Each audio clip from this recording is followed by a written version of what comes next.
Semua datang buka puasa kat sini. Adrian Tak sunyi rasa. Hari ni first day. Alhamdulillah.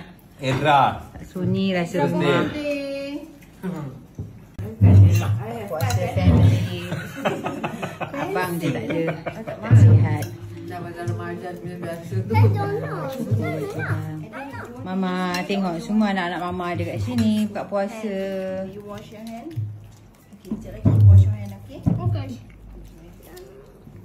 Ni nak buat apa sayang? Hey Adrian, congratulations. First day puasa berjaya. Thank you. Alhamdulillah. Edra, good job. Bayar. Bayar diet. Oh.